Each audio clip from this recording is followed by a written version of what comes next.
আসসালামু আলাইকুম viewers, welcome to my channel. তো আজকে আমি আপনাদের সাথে শেয়ার করব আটা দিয়ে গোলাপ জামুন মিষ্টি, যা এতটাই নরম, তুলতুলে আর রসালো। তো আশা করছি আপনাদের কাছে ভালো লাগবে। যদি ভালো লাগে একটা লাইক দিয়ে দিবেন। তো চলুন শুরু করা যাক। প্রথমে চুলায় একটা প্যান বসিয়ে দিয়েছি আর এখানে দিয়ে দিচ্ছি 1 টেবিল চামচ ঘি। ঘিটা দেওয়ার পরে আমি দিয়ে দিচ্ছি 1 কাপ আটা। আটা বা ময়দা যেটাই দিবেন সেটা দিয়ে কিন্তু এই গোলাপ জামুন বানানো যাবে। তো আটাটা দিয়ে একটু নেড়ে চেড়ে আটাটা ভেজে নিচ্ছি। আর চুলার আঁচটা কিন্তু লোতে রেখে আমি আটাটা ভেজে নিচ্ছি। তো আটাটা যখন ভেজে নেওয়া হয়ে গেছে, আটাটা কিন্তু অনেকটা ঝরঝরো হয়েছে আর কালারটাও চেঞ্জ হয়েছে। আমি একটা প্লেটে ঢেলে নিয়েছি আর ছড়িয়ে দিয়েছি ঠান্ডা হওয়ার জন্য। তো এদিকে আমি শিরা বানিয়ে নেব। তার জন্য চুলায় আর একটি পাত্র বসিয়ে 1 কাপ চিনি দিয়েছি আর 2 কাপ পানি দিয়ে দিলাম। 3টা এলাচ মুখ ফেটে দিয়ে দিয়েছি। এখন নাড়াচাড়া করে নিচ্ছি।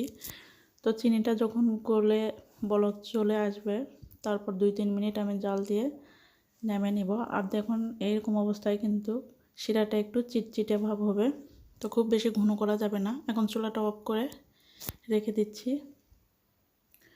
এখন আটার মধ্যে আমি দিয়ে দিচ্ছি 10 টাকার 1 প্যাকেট গুঁড়ো দুধ, 1 চিমটি লবণ আর দিয়ে দিচ্ছি 1 টেবিল চামচ ঘি। এখন ভালো করে হাত দিয়ে মেখে নিতে হবে। হাত দিয়ে মেখে নিয়ে মুঠোর মতো এরকম যখন চলে আসবে আর খুব সহজেই ভেঙে যাবে, তখন এটা মাখানো হয়ে যাবে।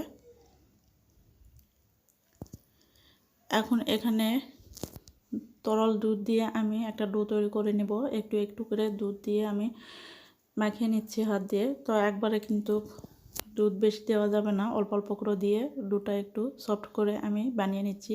এই ডোটা কিন্তু খুব বেশি নরম করা যাবে না।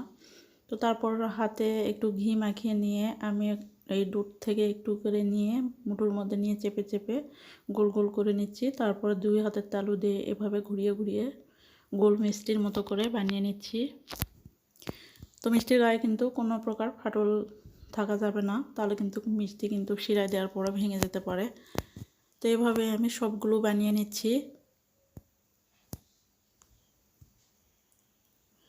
তো মিষ্টিগুলো কিন্তু বানানো হয়েছে, এখন ভেজে নেব।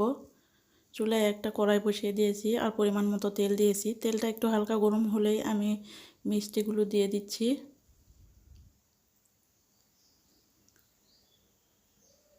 চুলার আঁচটা এখন কিন্তু মিডিয়ামে রেখে এই মিষ্টিগুলো ভেজে নিতে হবে।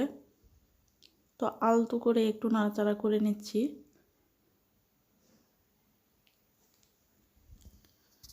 তো এভাবে নাড়াচাড়া করে নিতে নিতেই কিন্তু দেখুন একটু লালচে লালচে ভাব এসে গেছে। আর এভাবে নাড়াচাড়া করেই কিন্তু মিষ্টিটা ভেজে নিতে হবে। আর এইরকম লাল করেই কিন্তু ভেজে নিতে হবে। আমি এখন তুলে নিচ্ছি, ভাজা হয়ে গেছে। আর শিরাটা চুলায় আবারও বসিয়ে দিয়েছি গরম করার জন্য। আর মিষ্টি গরম গরম থাকা অবস্থায় কিন্তু শিরার মধ্যে দিয়ে দিতে হবে। আর এই শিরাটা কিন্তু একটু বেশি করে বানাতে হয় আর পাতলা করতে হয়, তাহলে কিন্তু মিষ্টির মধ্যে শিরাটা খুব ভালোভাবে ঢুকে যাবে। তো আমি মিষ্টিগুলো 3 মিনিট জাল দিয়ে নেব।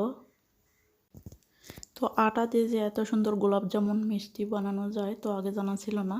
তো বাসায় একবার হলেও আপনারাও ট্রাই করে দেখবেন। তো 3 মিনিট হয়ে গেছে, এখন চুলাটা অফ করে দিয়েছি। এখন 1 ঘন্টা ঢাকা দিয়ে রেখে দেব। তো দেখতে পাচ্ছেন মিষ্টিগুলো কিন্তু অনেকটাই ফুলে উঠেছে আর রসে কিন্তু টইটুম্বুর হয়েছে। মিষ্টিগুলোর কালারও কিন্তু দেখতে মাশাআল্লাহ অনেক সুন্দর হয়েছে, খেতেও কিন্তু অনেক মজার ছিল। তো আজকের এই গোলাপ জামুন মিষ্টির রেসিপিটি আপনাদের কাছে কেমন লাগলো অবশ্যই কমেন্ট করে জানাবেন। ভিডিওটি যদি ভালো লাগে লাইক কমেন্ট শেয়ার করে পাশে থাকবেন। আর এইরকম নিত্য নতুন রেসিপি পেতে আমার চ্যানেলটিকে সাবস্ক্রাইব করে পাশে থাকা বেল আইকনটি প্রেস করে রাখবেন। একটা মিষ্টি ভেঙে দেখিয়ে দিচ্ছি, দেখুন ভিতরটা কতটা রসালো হয়েছে। আজকের মতো এখানে বিদায় নিচ্ছি আমি। আগামী পর্বে দেখা হবে অন্য কোনো রেসিপি নিয়ে। সুস্থ থাকবেন, ভালো থাকবেন। আল্লাহ হাফেজ।